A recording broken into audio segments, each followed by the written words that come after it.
আসসালামু আলাইকুম। আচ্ছা, রাতের বেলা যখন চারিদিক একদম নিস্তব্ধ হয়ে যায়, তখন কি কখনো মনের ভেতরে একটা অজানা ভয় বা অস্বস্তি কাজ করে? এই অনুভূতিটা কিন্তু আমাদের অনেকেরই হয়, কিন্তু এটা নিয়ে আমরা খুব একটা কথা বলি না। তো আজকের এই আলোচনায় আমরা দেখব এই গভীর রাতে নীরবতাকে কিভাবে ভয়ের বদলে বিশ্বাস আর ভরসার এক শক্তিশালী বর্মে পরিণত করা যায়। ভাবুন তো একবার, গভীর ঘুমে আছেন আর হঠাৎ করে মনে হলো বুকের ওপর ভীষণ ভারী কিছু একটা চেপে বসেছে। শরীরটা নাড়ানোর এক বিন্দু শক্তিও নেই। চিৎকার করতে চাইছেন কিন্তু গলা দিয়ে কোনো আওয়াজই বের হচ্ছে না। এই ভয়ঙ্কর অভিজ্ঞতাটার সাথে কিন্তু অনেকেই পরিচিত। আসলে এই অবস্থাটা যে কতটা ভীতিকর তা কেবল সেই বোঝে যার সাথে এটা ঘটেছে। অনেকেই হয়তো এটাকে একটা সাধারণ দুঃস্বপ্ন বা হয়তো মানসিক চাপের ফল বলে উড়িয়ে দেন। কিন্তু যখন একই জিনিস বারবার ঘটতে থাকে, তখন এর পেছনের আসল কারণটা জানা কিন্তু খুবই জরুরি হয়ে পড়ে, তাই না? চলুন এই অভিজ্ঞতাটার আরও একটু গভীরে যাওয়া যাক। এই ভয়টাকে একটু বোঝার চেষ্টা করি আর এর পেছনের আধ্যাত্মিক ব্যাখ্যাটা কি সেটা জানার চেষ্টা করি। দেখুন, আধুনিক বিজ্ঞান এই ব্যাপারটাকে বলে স্লিপ প্যারালাইসিস। তারা মনে করে এটা মানসিক চাপের কারণে হতে পারে। অন্যদিকে ইসলামিক দৃষ্টিকোণ থেকে দেখলে এটাকে অদৃশ্য জগতের প্রভাব বা কখনো কখনো ঈমানের পরীক্ষা হিসেবেও দেখা হয়। তো চলুন আমরা এর আধ্যাত্মিক দিকটা নিয়ে আরও বিস্তারিত আলোচনা করি। কিছু সাধারণ লক্ষণ আছে যেগুলো দেখলে আধ্যাত্মিক কষ্টের বিষয়টা বোঝার সহজ হয়। যেমন ঘুমের মধ্যে শরীর অবশ হয়ে যাওয়া, যেটাকে আমরা বোবায় ধরা বলি, কিংবা বারবার সাপ, কালো কুকুর বা কবরস্থানের মতো ভয়ঙ্কর স্বপ্ন দেখা। এমনকি ঘুমের মধ্যে শরীরে কারো স্পর্শ অনুভব করাও কিন্তু একটা লক্ষণ। এই চিহ্নগুলো যদি চেনা যায়, তাহলে এর সমাধান খুঁজে বের করাটা অনেক সহজ হয়ে যায়। ইসলাম আমাদের শেখায় যে আল্লাহ সুবহানাহুয়া তাআলা শুধু মানুষকেই বানাননি, তিনি জিন নামের আরেকটি জাতিকেও সৃষ্টি করেছেন। আর রাসূলুল্লাহ সাল্লাল্লাহু আলাইহি ওয়াসাল্লাম আমাদের জানিয়েছেন যে রাত যখন গভীর হয় তখন শয়তান আর দুষ্টু জিনেরা পৃথিবীতে ছড়িয়ে পড়ে। আর ঠিক সেই সময়, মানে ঘুমের মধ্যে মানুষ যখন শারীরিকভাবে সবচেয়ে দুর্বল থাকে, তখনই তারা আক্রমণের জন্য বেশি ঝুঁকিপূর্ণ হয়ে ওঠে। তাহলে এখন প্রশ্ন হলো, এই অদৃশ্য শক্তির বিরুদ্ধে আমাদের প্রতিরক্ষা কি? এখানে ইসলামের সৌন্দর্য। ইসলাম কিন্তু শুধু সমস্যার কথা বলেই থেমে যায় না, বরং এর সবচেয়ে শক্তিশালী সমাধানও বাতলে দেয়। চলুন আল্লাহর দেওয়া সেই ঐশ্বরিক ঢালগুলো সম্পর্কে এবার আমরা জানি। যে কোনো সুরক্ষার মূল ভিত্তি হল আল্লাহর নিজের দেয়া এই প্রতিশ্রুতি। বিশ্বাস করুন, এই একটি আয়াতই সব ভয় দূর করে দেওয়ার জন্য যথেষ্ট। যখন এই বিশ্বাসটা মনের গভীরে বসে যায় যে স্বয়ং আল্লাহই আমাদের রক্ষাকর্তা, তখন পৃথিবীর আর কোনো কিছুই ভয় ধরাতে পারে না। সুরক্ষার কথা উঠলেই সবার আগে যে আয়াতটির নাম আসে সেটা হলো আয়াতুল কুরসি, যা আরশের আয়াত হিসেবে পরিচিত। হাদিসে একদম পরিষ্কারভাবে বলা হয়েছে, যে ব্যক্তির রাতে ঘুমানোর আগে এটি পাঠ করে তার জন্য সকাল পর্যন্ত আল্লাহর পক্ষ থেকে একজন রক্ষক ফেরেশতা নিযুক্ত করা হয়। এটা যেন এক অজেয় ঐশ্বরিক দুর্গ, যা সব ধরনের অশুভ শক্তি থেকে আমাদের আগলে রাখে। সুরক্ষার আরেকটি শক্তিশালী স্তর হল সূরা বাকারার শেষ দুটি আয়াত।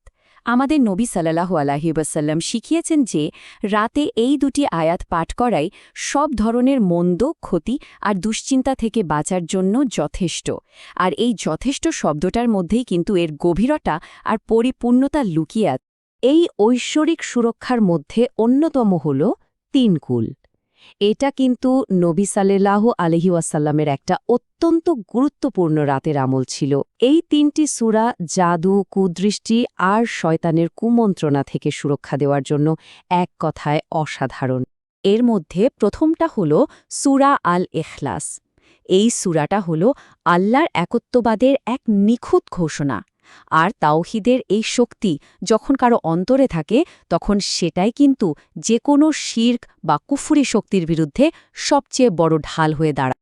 এরপরই আসে সূরা আল ফালাক। এখানে আমরা ভোরের প্রভুর কাছে আশ্রয় চাই। কিসের থেকে? রাতের অন্ধকারের বিপদ থেকে, জাদুটোনার ক্ষতি থেকে আর হিংসুকের হিংসা থেকে। তার মানে বাইরের জগতের যত রকমের সম্ভাব্য বিপদ হতে পারে, সব কিছু থেকে সরাসরি আল্লাহর কাছে সুরক্ষা চাওয়ার জন্য এই সূরাটা একটা অসাধারণ উপায়। সূরা ফালাক যেখানে আমাদের বাইরের বিপদ থেকে সুরক্ষা দেয়, সেখানে সূরা আন-নাস সুরক্ষা দেয় ভেতরের বিপদ থেকে, মানে শয়তানের ওয়াসওয়াসা বা কুমন্ত্রণা, যা মানুষের মনের ভেতরেই তৈরি হয়। চলুন এবার এমন কিছু সহজ কিন্তু অত্যন্ত প্রভাবশালী কাজের দিকে নজর দিই, যা আমাদের প্রিয় নবী সাল্লাল্লাহু আলাইহি ওয়াসাল্লাম শিখিয়েছেন। এই কাজগুলো আমাদের ঘুমের প্রস্তুতিকে একটা ইবাদতে পরিণত করে দেয়। এই কাজগুলো হলো সুরক্ষার প্রথম ধাপ, যেমন ঘুমোতে যাওয়ার আগে অজু করে নেওয়া, এরপর নিজের বিছানাটা ভালোভাবে ৩ বার ঝেড়ে নেওয়া, আর সবশেষে বিসমিল্লা বলে ঘরের দরজা জানালাগুলো বন্ধ করা। এই ছোট্ট কাজগুলো কিন্তু শয়তানের প্রবেশের পথটাই বন্ধ করে দেয়। আমাদের বোনদের জন্য কিছু বিশেষ পরামর্শ আছে যা তাদের সুরক্ষাকে আরও মজবুত করতে পারে, যেমন শালীন পোশাকে ঘুমানো একটা খুব ভালো অভ্যাস। একইভাবে কাপড় পাল্টানোর সময় বা আয়নার সামনে যাওয়ার সময় বিসমিল্লা বললে তার শয়তানের দৃষ্টির সামনে একটা অদৃশ্য পর্দা তৈরি করে দেয়। কিন্তু একটা প্রশ্ন তো থেকেই যায়, তাই না? এত কিছু করার পরেও যদি মাঝরাতে কোনো দুঃস্বপ্ন দেখে বা ভয় পেয়ে ঘুম ভেঙে যায়, তখন তাৎক্ষণিকভাবে কি করার আছে? ইসলামেরও একটা খুব সুন্দর সমাধান দিয়েছে। এমন পরিস্থিতিতে রাসূল সাল্লাল্লাহু আলাইহি ওয়াসাল্লাম আমাদের শিখিয়েছেন যে ঘুম ভাঙ্গার সাথে সাথেই বাম দিকে হালকা করে ৩ বার থুথু ফেলতে হবে, আল্লাহর কাছে আশ্রয় চেয়ে দোয়া করতে হবে, আর ঘুমের অবস্থানটা পরিবর্তন করতে হবে। এটা করলে সাথে সাথেই মনে শান্তি আসে আর ভয়টাও কেটে যায়। সবশেষে আমাদের একটা জিনিস বুঝতে হবে, এই সমস্ত আমল আর দোয়াগুলো কিন্তু শুধু বাহ্যিক সুরক্ষা দেয় না, এগুলো আসলে আমাদের অন্তরকে ভেতর থেকে শক্তিশালী করে তোলে, কারণ আসল নিরাপত্তাটা আসে ঈমান থেকে। সুরক্ষার জন্য এতগুলো আমল করার পর সব শেষে নিজেকে পুরোপুরি আল্লাহর হাতে সঁপে দেওয়ার পালা। ঘুমকে তো একটা ছোটখাটো মৃত্যুর মতোই ধরা হয়, আর এই দোয়াটা পড়ে আমরা আমাদের আত্মাকে সেই মহান সত্তার কাছে আমানত রাখি, যিনি জীবন আর মৃত্যুর একমাত্র মালিক। সব শেষে আল্লাহর এই চূড়ান্ত আশ্বাসটি মনে রাখা খুব জরুরি।